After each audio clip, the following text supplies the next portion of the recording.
Morning, everyone, and welcome to Exporting to India, Exploring New Horizons. My name is Sarah Bell. I'm Director of Public Affairs at UPS. I'm really excited to be hosting this webinar today. What a great way to end the week, talking about the opportunities of UK and India trade. Trade is obviously on everyone's minds at the moment, so today we will be exploring how to leverage the opportunities these two exciting markets can bring. First, some housekeeping. We are recording this session today, which will be made available following the webinar. If you have any questions, please put them in the chat and we will have a Q&A session at the end of the webinar. And if there's any questions, if we do run out of time, we've got a lot to cover in this hour. Hopefully you'll get a lot of good insights from this. But if we don't cover some of the questions, we'll make sure that we follow up with everyone individually.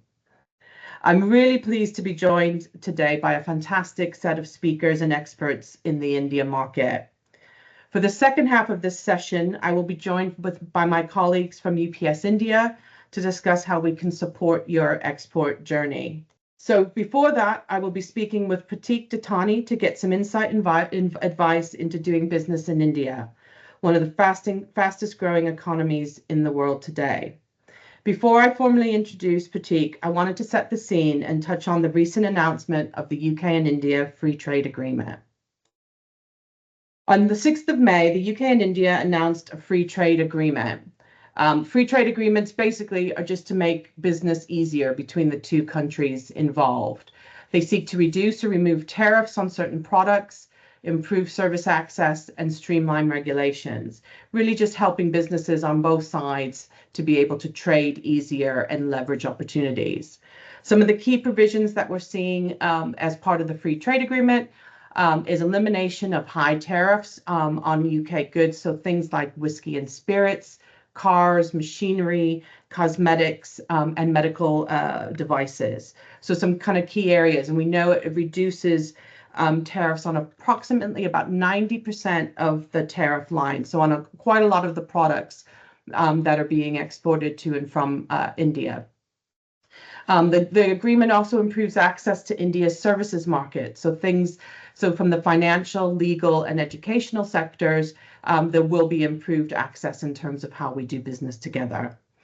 The key piece, and this is something that we'll be touching on today, especially when you're exporting goods, simplified customs and regulatory alignment. So again, this helps customers reduce some of the paperwork, the regulatory burdens, different things that you normally would need when trading with a country.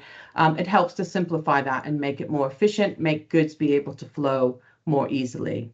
And finally, there'll be stronger intellectual property protection and dispute resolution mechanisms. So now what I'd like to do is introduce Pratik Dattani to join me and talk a bit about. So Pratik is Managing Director for economic consulting firm EPG, which specializes in helping companies with their market entry into India. Previously, he was UK Director for the Federation of Indian Chambers of Commerce and Industry, the premier industry body in India. He is the founder of think tank Bridge India and is on the Global Council for STIR Education. Pratik is the convener of India Week, the largest independent bilateral trade and investment forum between the UK and India, taking place in London every year. And I had the pleasure of attending some of those sessions just about a month ago, which was extremely insightful into this market. He is a regular commentator on public policy on India across print, TV, and online media. So thank you, Pratik, for joining us today and for sharing some of your insight. Really appreciate you being here with us. First off, I touched there a little bit on the UK-India Free Trade Agreement. From your perspective, what do you think is really important in terms of this agreement and how it can benefit both British and Indian businesses? Thanks so much, Sarah, and great to be here and speaking to lots of businesses from the UK and elsewhere. So the first thing to say is this is the largest free trade agreement Britain has successfully signed after Brexit. This is the one that will be the most consequential in terms of its impact on British GDP. the UK government's figures show that this will add about £4.8 billion to the UK GDP in the long term, which means not straight away, but it will take another 10 years for that to be realized. And it will increase UK wages by about 2.2 billion. UK and India are already one of the top 10 traders, both import export on both sides already, but this will increase bilateral trade over the coming years by more than 25, up to 25 billion pounds, of which 15.7 billion are expected to be rising exports from UK companies going into India. Historically, India has had quite high both tariff and non-tariff barriers, and a lot of those are coming down, as you mentioned, Sarah. In particular, I think the UK, for Indian companies coming into the UK will remove its remaining tariffs on apparel and on textiles, which is a key export sector for India. One of the functions of the Indian economy is, while it is one of the fastest growing in the world, it's growing at about 6.5% a year, which is considerably higher than even China now. India has been very poor at creating jobs internally. So one of the big wins for India is to be able to include something like textiles and apparels, which is one of the few industries that creates a lot of semi and low-skilled jobs in India, along with footwear and related goods as well. The other big opportunity I think the FTA brings for the UK is that India has a huge government procurement market, and that has generally been accessible for Indian companies rather than foreign companies. This will free up, the FTA will free up UK companies to be able to pitch for some of these tenders, which could be hundreds of millions of pounds or billions of pounds over the long term. And that will particularly make a difference in transport, healthcare, life sciences, and clean energy for UK companies, and then, of course, in those supply chains as well. So I think these are some of the big ticket things we should watch out for. I should say the FTA is not yet signed. So it was announced, and then civil servants get together and kind of discuss the finer print. It's ready to be signed, and it's anticipated it will be sometime in the next few weeks when the two prime ministers meet at some gathering. And then after that, the benefits will start getting realized. Fantastic. I think that's a really key point too. I think around that government procurement pace. As you said, until that agreement is ratified, what should businesses be looking out for in terms of, if that's a particular sector that they want to pitch for, what would you advise them to kind of be looking out for once that agreement is confirmed?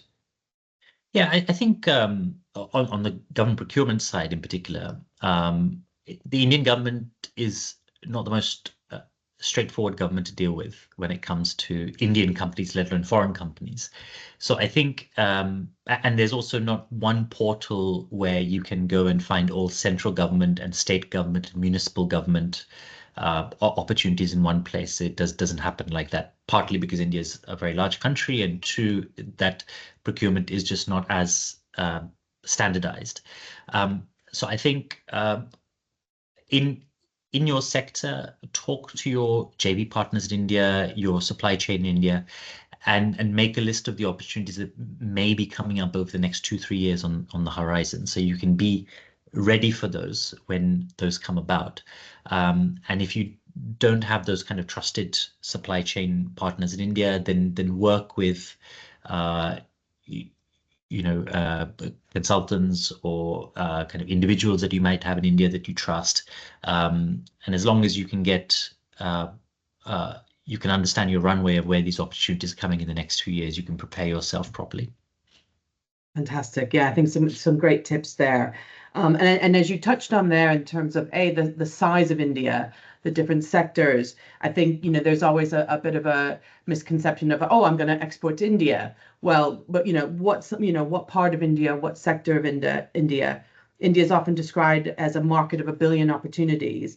I know you touched on a few sectors there, but is there any that you would focus on, especially maybe for a UK exporter? Either a region of India or a sector in India that you think would be really key for a UK business to focus on? Yeah.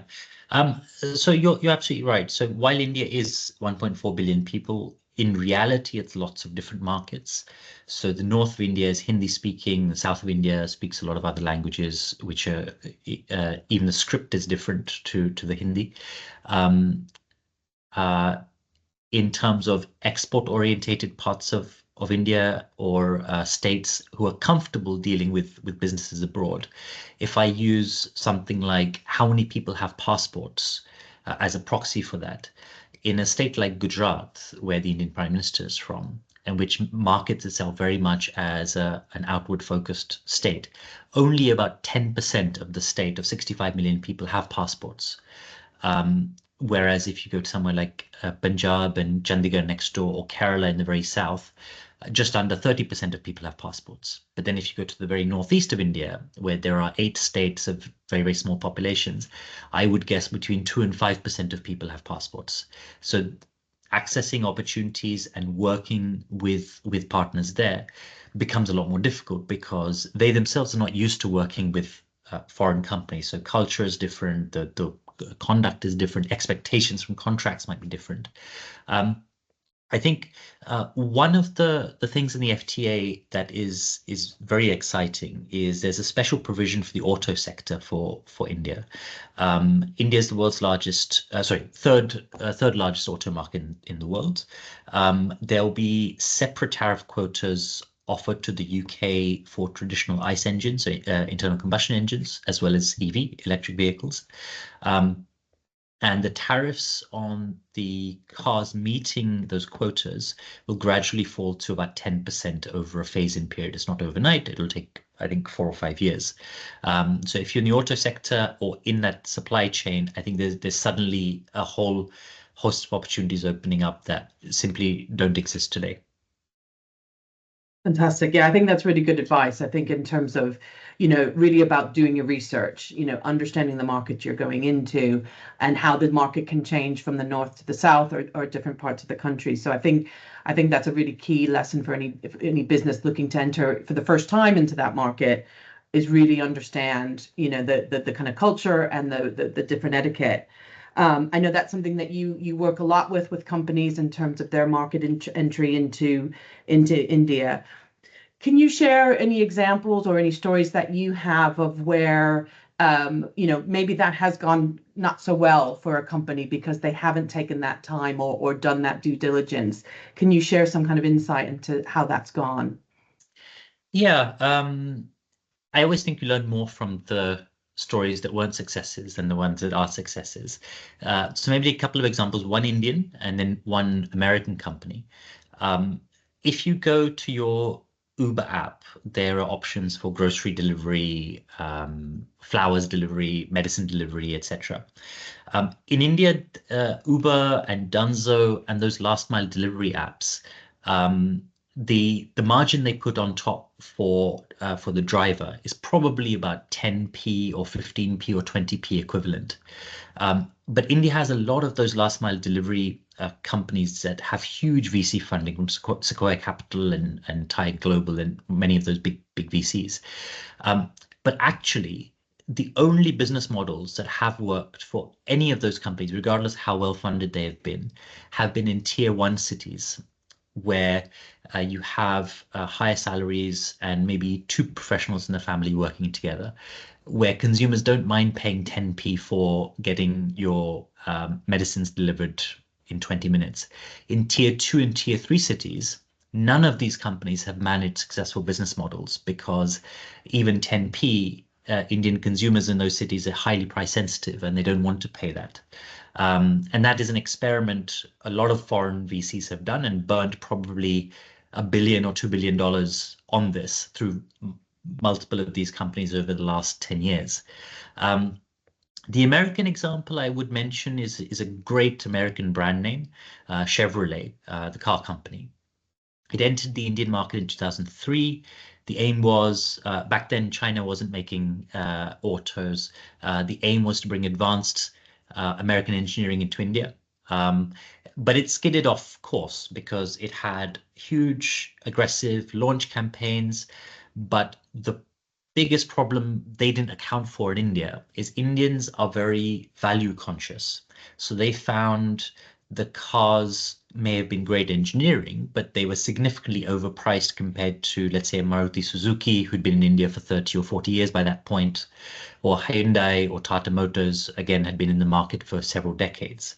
So Indian consumers wanted quality that was just good enough, not the best, just scraping by, but they cared much more about the price.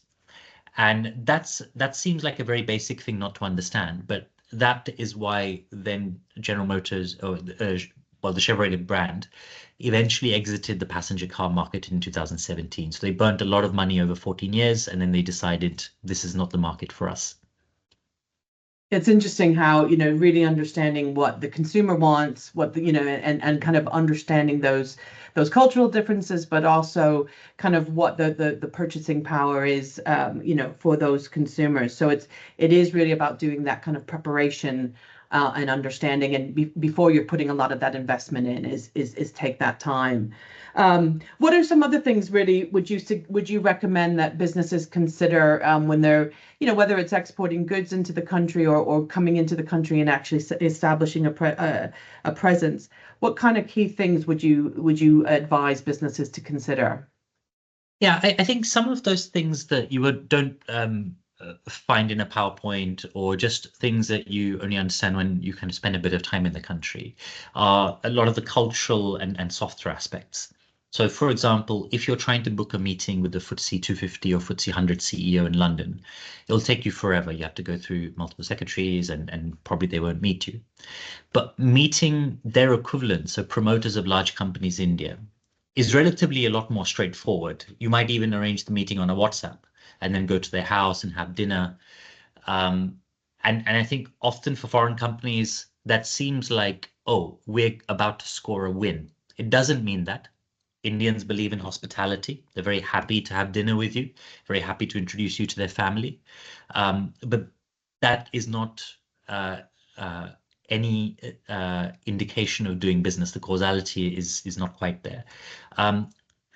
And what that says about Indians is the relationships matter a lot more than the transactions themselves. Even if a transaction might be profitable, if you don't have the relationship there, it may not work. So spending time in India, meeting people. I think if you have something with a lot of IP, if there's machinery involved, it's very common for Indian companies to want you to do a free pilot or free implementation for a period, in a way that might be anathema to somebody here, because if you go to the US, people will pay you because they understand you're spending a lot of time and effort. But in India, everyone wants it for free. And that often, maybe you don't have the cash to do it. Maybe that's not a board priority, but that is a common ask.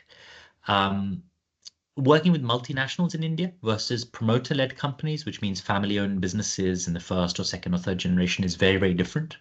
I think that's also sometimes a culture shock. And one thing I like to say is, if you've got a contract signed with somebody, negotiations in India often begin after the contract is signed. So that might sound really odd, but if you're used to getting a piece of paper and knowing what the terms are there, don't expect it to be the case in India, especially when you're dealing with Indian-owned businesses. The contract is more like a framework for you to work with somebody on. It's the constrained discretion of how you do business rather than the exact way to do it. So I think some of those companies, some of those insights, I think, apply in a lot of those cases, and that's where foreign companies often make a mistake. Right. So it's really about kind of investing time, investing in those relationships, and understanding it's not something you can just quickly come in and out of. You really need to invest that time and really understand your buyers and the companies you're working with. I know you touched on a few of the points there. Are there any risks that businesses should be aware of, or ways that they can protect themselves or mitigate some of those risks before they start those business relationships? Yeah, I think the number one thing I would say to mitigate risks is even if you have a good meeting, don't expect that it will lead to business straight away. Just set your expectations. India offers great potential, but then it has always offered great potential because it's since independence, it's been the second largest country in the world. And therefore, it's offered that potential for the last 77 years. India is on the cusp of now realizing some of that potential, but it is slow going. If you get into a dispute with an Indian partner, try not to take the legal route. The Indian legal system works. It's not corrupt. It's pretty good. IP law works really well, and there's more IP protections built in with the FTA in particular. But it will take you forever. So try not to get into a dispute. Use other mechanisms to get things done. And if you find that staff members, so middle management in companies, are happy with what you do and they promise something, if it's an Indian-owned business, actually what the middle management says may not matter, because you may still need to speak to the family that own it or the promoters that own it before you can get something done. Fantastic.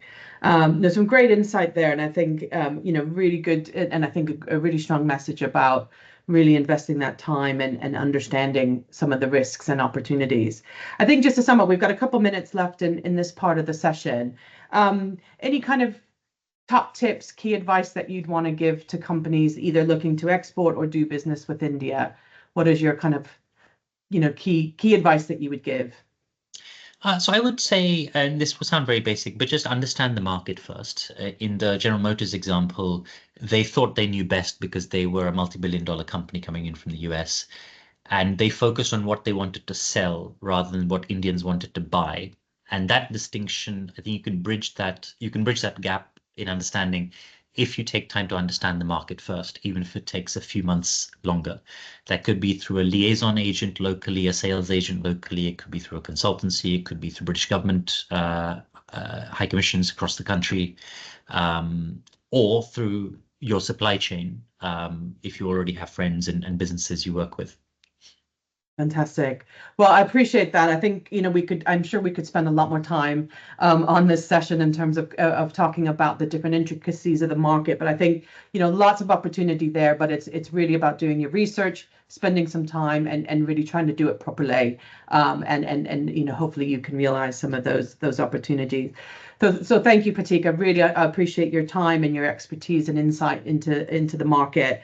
I believe you'll be sticking around when we'll do some Q&As later in the session, and we'll also we can share any other kind of resources both for Pratik, and I know there were some questions about FTAs.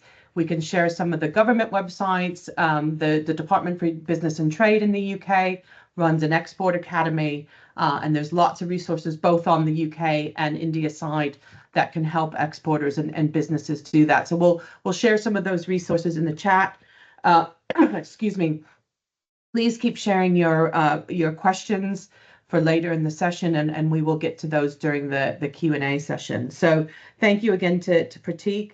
Now I'd like to introduce, I have a real pleasure to introduce Heta Shah, who is our UPS Country Marketing Manager for India, and some of her colleagues as well, who will be taking us through the second half of this session, which will take you through some of the practical solutions and services that UPS has that can also help you in this kind of exporting and business journey. Over to you, Heta.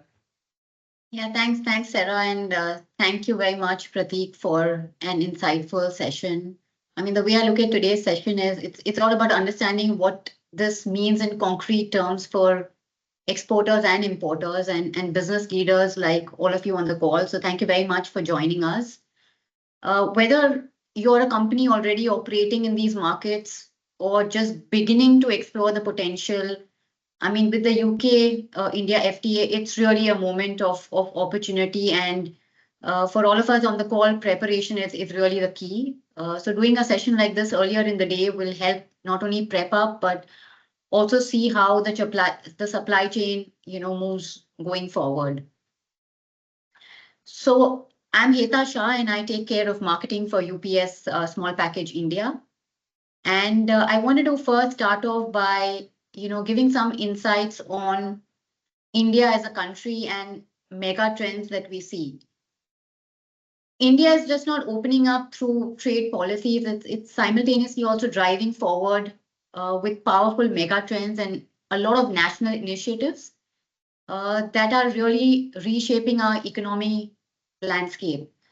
So for all those who heard about Make in India, it's a program which is fueling industry growth and encouraging global businesses to manufacture and innovate in India.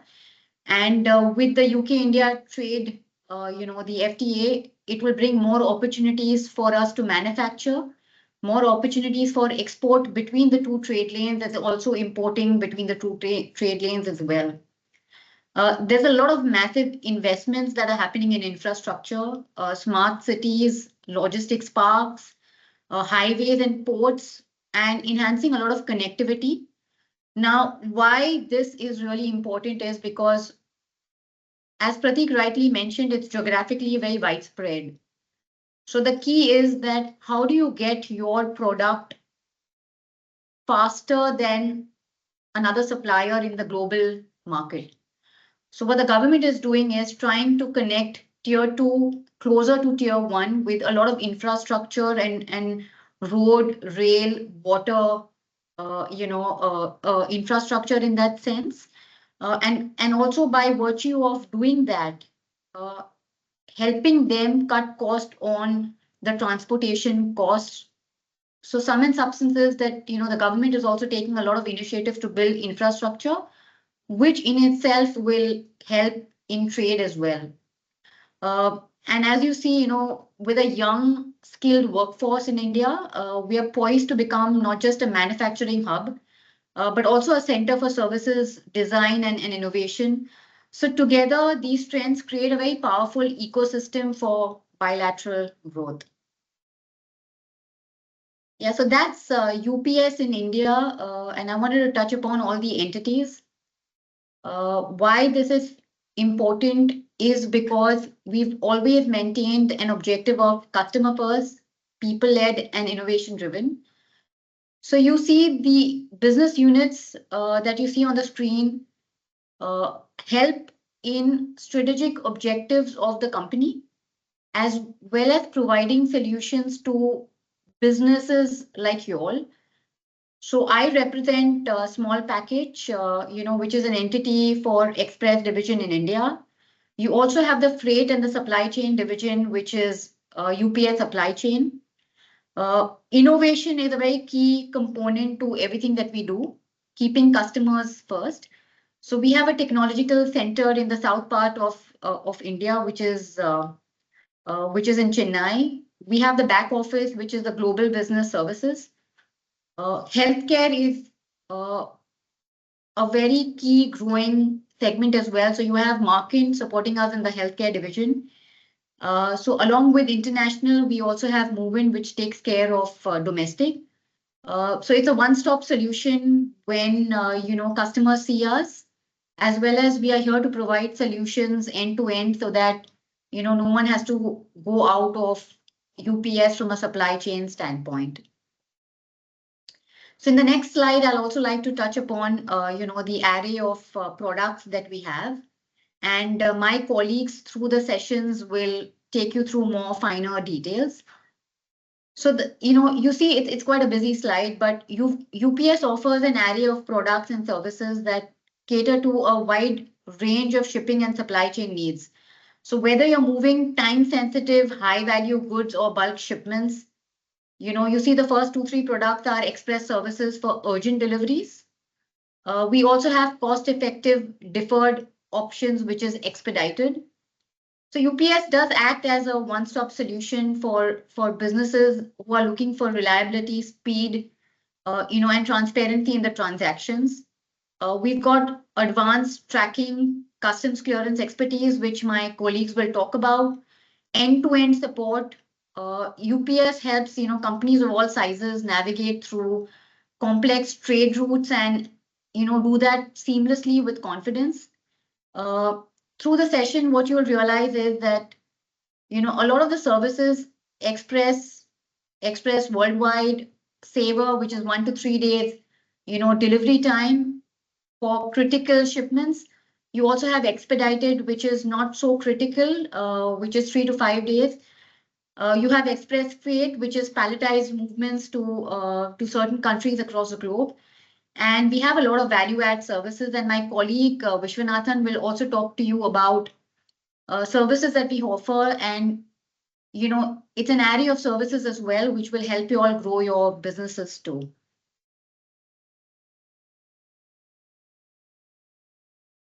I'll invite Manjul to talk about certain successes that we've seen and sectors that we operate in. And also a lot of these sectors will have benefits that you would see in the upcoming FTA as well. So over to you, Manjul. Thank you, Heta, and thank you everyone for joining this webinar. I am Manjul Joshi. I'm the Director for Enterprise Accounts for India and Indian subcontinent. Let's take a quick look at the key industry vertical we cater to. These are diverse set of industries, each with distinct needs and growth potential. Understanding these verticals really help us tailor our solution to meet unique challenges and opportunity with each space. As we know, India has emerged as the manufacturing hub for most of these fast-growing verticals.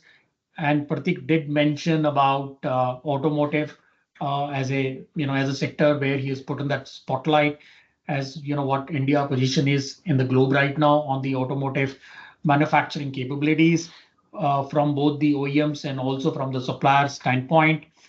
In manufacturing, typically efficiency, automation, and supply chain resilience are the top priorities.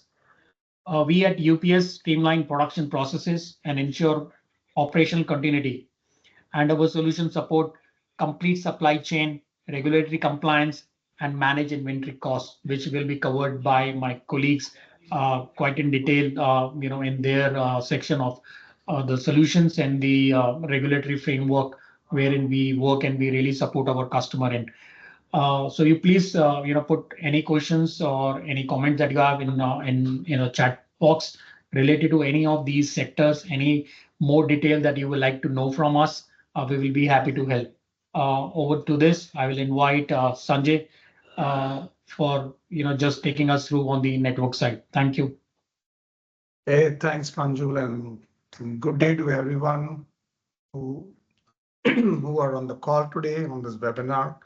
And as pointed out by my colleagues earlier, exciting times for both UK and India. It's good to see that the FTA is well in place. So we go beyond something that we share so passionately, which is cricket. As we speak, there is a match going on right now. So just to get back to how UPS small package is across India, as we rightly said, there is the tier 1, tier 2, tier 3 cities. And what we've done is over the length and breadth, we made sure that we cover every important aspect or every important city where there is a potential for business and growth market. So typically we established ourselves in 89, then we have now currently 25 facilities across the length and breadth of the country, as we pointed out on the map, which we call as package centers and the hubs and gateways. There are 9 basic major airports where we do all the clearances for both import and export. We connect 4.2 million packages through annually to and from India. And then we have 12 weekly flights. So what we do is we connect India to Europe and back to and fro with 12 weekly flights, which is a combination of all the 747-800s and the products. My colleagues will kind of put it in detail, but that's how we cover India. So there's no aspect of, there's no part of India which is left uncovered now as we look at expanding more, but currently that's where we are right now.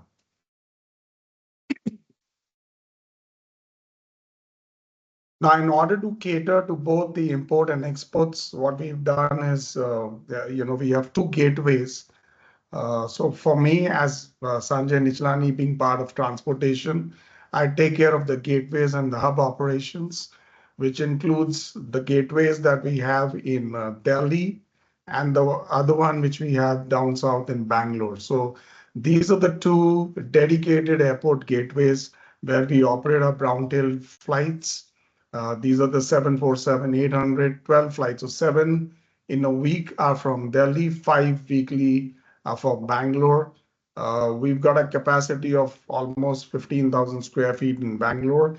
Delhi, of course, we have an 18,000, and we've added another 20,000 looking at, considering the business potential and the future growth that we have.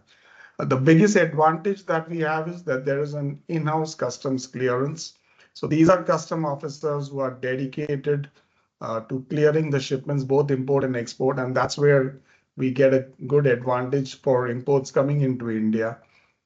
Because of the fact that we have brown tails now covering both south and north, it gives us an advantage of an extended cutoff time to improve the time to market, east to west connectivity for SMBs, and of course the technology is where we have state-of-the-art conveyor systems. So everything is fairly automated for moving these shipments into UK and from UK into India. Thank you very much, and I would like to then hand over to my colleague to take this further. So that is Vinayak for you for customs. Thanks and good morning once again. Let's come to the interesting part of the India. That's the customs brokerage, how UPS is managed. So UPS ensures that the clearance is not only about the service, it is the regulatory compliance requirement, which keeps the regulatory framework safe for not having the liabilities in the future. So we as a UPS, what we do is in the brokerage, we give the one-stop solution into once your product is arrived into India. So when I say the one-stop solution, it's for the import, export, or any other kind of a special handling we needed. We have standardized clearance offering, and we can also have the tailor-made arrangement based on the understanding of the product, and we can provide those. So we handle the later end documents as per the typical India regulatory process, the low value, high value, samples, and the gift. So under this, what we do is UPS has a global standard to cater our customers and give the clearance services. We have a mix and match. We have that global standards in India according to the UPS standards with the local customs expertise. When I say the local customs expertise, we do the right classification of the goods based on your document provided. In case of we identify anything need to be needed before filing into the customs, we do coordinate with our customer service through team and interacting with the customer for the requirement of the necessary document, which avoids the penalties on any future liabilities. That also keeps your way forward in case of any bank remittances involved, and the further transaction is smooth until the bank remittance is going to get realized into the foreign remittance. We have a wide range of the product offerings as per the typical. That's a regular bill of entry, formal cargo bill of entry, shipping bills for the export, courier and cargo products. So all the end-to-end products which is available in India is captured by the UPS customs license holders dedicated team in all the facilities. Those certified customs license holders UPS team ensure that all the classification of the goods accurately entered into the customs systems and interacting with you by taking your confirmation and getting the release on time by ensuring the time what we have committed is maintained. We have the largest brokerage network in the world, which we utilized, and we have the clearance services offering through our dedicated customer service. Thanks. Next slide, please. So what we offer is it's end-to-end customs clearance, the standardized processing across the India, which helps you to move seamlessly for your clearance. We have EDI solutions team. When I say the EDI solutions team, it's not only about the very plain brokerage system, but we have a lot of tailor-made systems where we have a dedicated solution team, which my colleague Vishwanathan will cover what we are offering is. So that gives you the wide range of products, which covers end-to-end commodity, and we cover all your product for the safe and the fastest clearance. The art of facility, what we have is our UPS own terminal in Delhi and Bangalore with the dedicated UPS, all the skilled and the license holder team to ensure that this is getting arrived on time and getting filed with zero time loss to release the shipment from the customs for the last mile delivery. We have the 24/7 express facility available into three major cities of the India, that is Delhi, Mumbai, Bangalore, which covers across the nation and connecting to all the regions to ensuring the fastest clearance to all the cities. We are offering to these 2 and 3 terminals. The dedicated custom bonded facility we have in Delhi and Bangalore, where the UPS flights arrives with the schedule, which is covered by Sanjay with the network planning. And we ensure that this whole bundle solution is offered by the UPS dedicated team.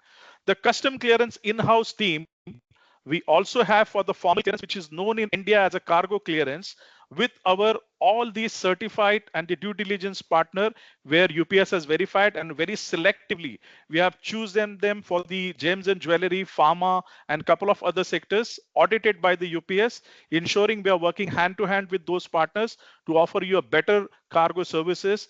We do have UPS own license where we are clearing our goods through even cargo as well. So we have the all the segments like healthcare, capital goods. In case of you have any manufacturing, planning, repair and return, gems and jewelry, pharma, healthcare sector, very aggressively we are arranging in India with the dedicated team. So if I'll tell you the conclusion, we have all one-stop solution for all your compliance and regulatory requirement in a fastest clearance where country is growing, and we are contributing. I'm proud to announce that we are happily contributing for the India Exim with our services by providing all these services. Next slide.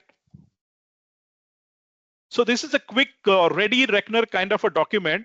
What we have done is, because rather than having the big laundry list, we have made a very compact one slide where you will get the glimpse of all the documentation required for the export and import, where all this is connected with the majority of your product when you want to import in India and export from the India, along with the regulatory requirement of the KYC document, which is simplified and put it on the slide. So it's like a import export certificate, your GST certificate, that's a good service tax, and the personal, if it is there is a personal shipment, and Aadhaar card with the allied agencies like Director General of Foreign Trade and etc. etc. So all the other allied acts we are covering under customs, and we call as a trade regulatory support for all our customers we offer from India as one-stop solution.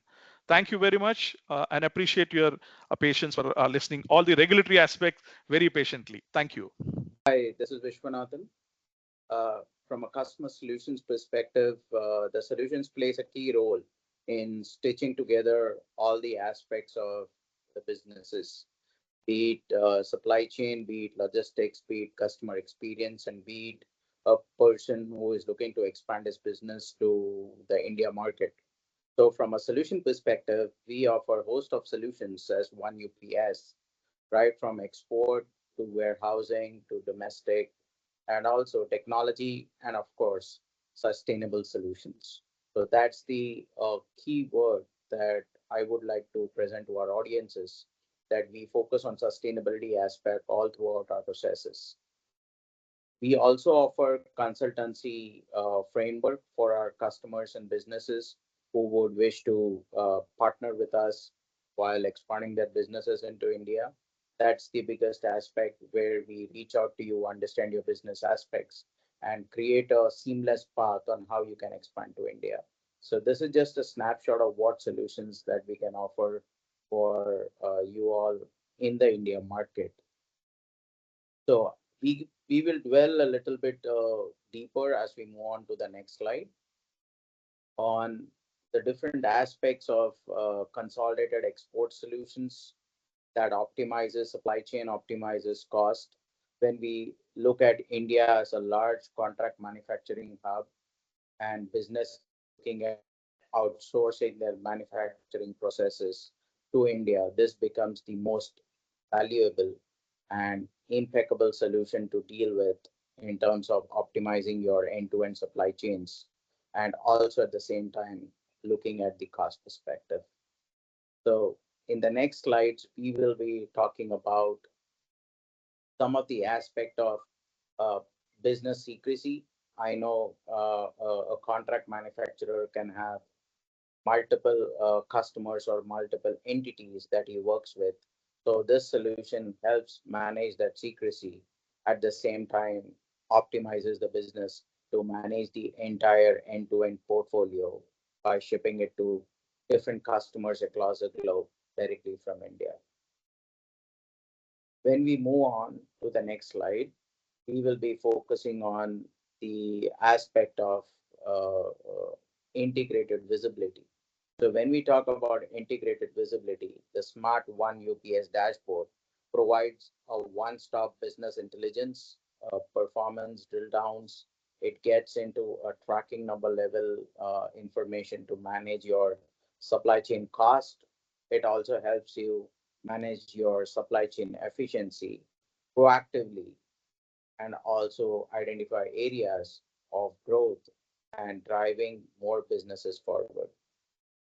It is a dashboard that is there on the cloud platform and that allows you to have a seamless visibility on the go. In the next slide, it will help you to focus on how the dashboard impacts the supply chains. And one of the key areas that the supply chain is optimized is packaging. So we focus also on packaging solutions that we can provide to our customers who would want to optimize their packaging aspect, which also impacts your supply chain cost in a direct manner. So that also is a feature that is available to several industries, both in healthcare and non-healthcare sectors. In the next slide, we have given some aspects of packaging that you can see in terms of how we optimize the packet testing labs, where you can do a drop test, you can do a test using your packaging on what fills up your box and how much is the cubic capacity. These are industry standards, and we simulate packaging scenarios to reduce damages and at the same time enhance your overall customer experience when he receives the box. So we have a set process to identify and evaluate your individual packagings as and when it's required. Moving on, we have another good solution that helps businesses globally to have seamless imports into India. So iControl solution identifies areas of import challenges, that is end-to-end visibility, predictability, and at the same time, many questions that revolve around custom clearance. Custom clearance sometimes can be painful, but at the same time, our solutions makes it that much easier and efficient to handle. As my partner Vinayak mentioned, all the processes that we depict using our solutions are all tailor-made and customized to comply with regulatory norms across India. As we move forward, these solutions help you to get day minus 1.5 visibility in advance so that you can plan your clearances better. So moving on to the next slide. This is the solution that will help manage businesses in UK to see how they can expand to their different clients or offices across India. One of the major challenges that this solution addresses is importing. If an importer wants to look at importing equipments from UK as a business and distribute it across the opportunity large markets across India, this is the solution to look into. I did see a comment about, okay, how can I import equipments and IT equipments into India?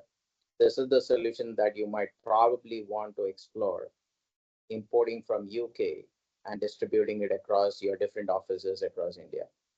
So this eases out the compliance and regulatory challenges or the regulatory documentation that is required to clear customs in India. So this is one of the solutions that our healthcare med devices, typically customers looking at expanding their footprint and reaching out to consumers faster. This is the solution for you. As we move forward, we look at different aspects of the business. In this, I hand over to Heta to take us through. Thanks, Vishy. That brings us the end of this part of the section. So I just wanted to sum it up in terms of what are the advantages for customers really. So at the heart of the operations, we are committed to sophisticated technology. So we do believe in leveraging cutting edge tools and platforms to drive efficiency, scalability, and innovation as well, ensuring that you always stay ahead in a very rapidly evolving market. Sanjay did touch upon connectivity and the investments that we've made with additional capacity in India. Our strength also lies in our connectivity, not just in terms of infrastructure, but also in terms of our global presence. So with a network that spans key international markets, we offer seamless integration and coordination across geographies so that your business can move as one no matter the distance. And finally, this is something that all of you all will acknowledge, that we balance our global outlook with a very deep local expertise. Brokerage is definitely one of them because there are a lot of rules and regulations to follow, and Vinayak nicely articulated the requirements both from exporting out of the country as well as importing into the country. So our teams on the ground understand the finer nuances of regional markets, regulations, and customer expectations, enable us to adapt, respond, and deliver with unmatched precision and relevance. All of this is done so that you all or the customers can reach the market faster than someone else. And that's what we have to offer both from an export as well as an import perspective. I hope you found this session insightful as much as we found it interesting to present to all of you all. With that, I would like to hand it over back to Sarah. Fantastic. Thanks, Heta. I think that really summed it up really well. And one of the things that was running through my mind in your conclusion was that phrase of, think global, but act local. And I think that sums up a lot of the messages hopefully you've heard today from our first half of the session and the second about, look at the global opportunities that are available to you, but make sure you really understand the local culture, the languages, what consumers want. So I think that was a great way to bring it forward. I'm just going to have a look. We've got a few minutes here. I'm going to have a look at the chat and see if we've got any some questions here. So first, I'm gonna start with first question we received: is SAD mandatory for shipping to India? SAD. That's not something I'm familiar with. Any of the our panels would like to take that one? Yeah, I'll take that. So SAD is mandatory for the certain products based on the CTHHSN is declared. So the standardized additional sales comes to somewhere around 4%, and it can go on and on based on the quantity of the product. But just to summarize, we need to consider SAD will be there as a 4% additional on the accessible duty. Thank you. Thanks for taking that. So one question coming up on the FTA coming up between India and UK, will a certificate of origin for goods be sufficient for us to benefit? Would there be any specific requirements that we would need to? And can UPS small package support cold chain delivery in the last final mile? So I don't know which one we wanted to cover first, or if we know either about the certificate of origin or the cold chain piece. So from a cold chain perspective, yes, the certificate of origin does play a key role, and probably Vinay can also add on. Certificate of origin does play a key role in identifying the origin of the product. And from an healthcare capability perspective, we do have the necessary capabilities under the UPS healthcare umbrella, and we can definitely take a look at the engagement from genomic space. I believe that's what the industry segment is. So we can definitely take a look depending on the characteristics of the product that they want to import, and together with compliance and streamline operating plan, we can handle cold chain shipments end to end. Thanks, Sarah. Just additionally, what Vishy said is the country of origin will define the benefit of the free trade agreement. based on the product listed under FTA. And there are certain import licenses based on the product specific import need to produced into India. And we do have that capability to cater such customers. Thanks, Vishay. Yeah. Fantastic. Thanks both. And thanks, Vijay from Oxford Nanopore Technologies for that question. And we can, if any follow-up is needed on that, we can go through that. If you are looking to ship to India before the end of this year, there is a discount code there for you. There also will be a link put into the chat in terms of if you want to talk to UPS and have a virtual consultation that we can take you through some more details. Please feel free to reach out. We will be sharing some of this details in the recording of the webinar with you after the fact. So that leaves me to sum up. And again, thank you to all the speakers, to Pratik and my colleagues in India.